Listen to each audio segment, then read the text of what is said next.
Warren, a central tenet of your investing is to invest for the long term. And this comes from Brian White, who says, how might Bill and Warren convince investors to think beyond short-term returns to encourage world-changing innovation? Well, I've spent my life trying to convince people of investing for the long term. Listen, if I knew how to double my money tomorrow, I'd probably invest for the short term too. It's much easier to invest for the long term if you're just talking pure investment, because you know what's going to, in my view, the very high probability what's going to happen 10 and 20 years from now in a major way, and I don't have the faintest idea what's going to happen tomorrow or next week. But if you're talking about societal, it's very tough because politicians face elections either every 2 years or 6 years, and the way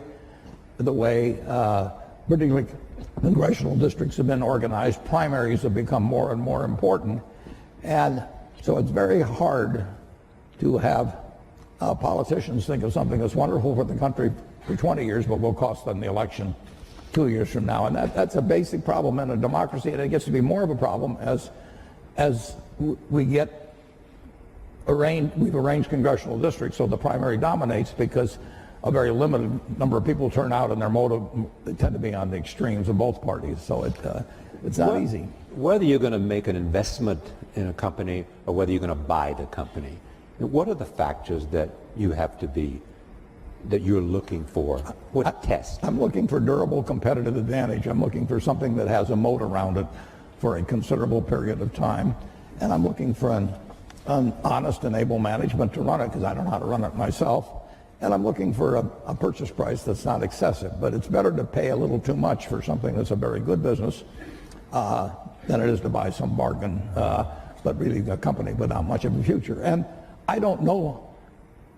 I don't have a ability to predict with a high probability of success the future of most companies. So I'm looking for the exception.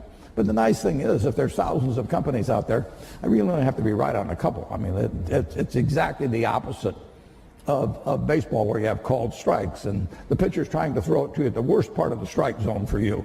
And if he succeeds in getting into that corner 3 times and you don't swing, you're out. And investing, it's a no called strike thing. So I can sit there all day and somebody can throw me one company after another, and finally I get one in my sweet spot. Both of you have chosen both wives and partners well. Charlie Munger added what to you? Oh, Charlie Munger changed my views.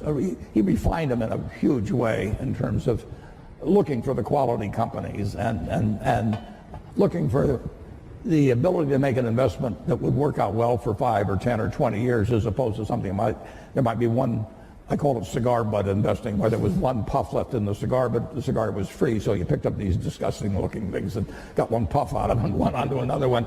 And that worked okay, but it was small scale, and it really doesn't build something satisfying. So he kept forcing me in the direction of saying, is this really a business we want to own for forever? And do we want to get associated? It's like a marriage. I mean, do you want to get associated with this person forever? And it's a great way to look at things.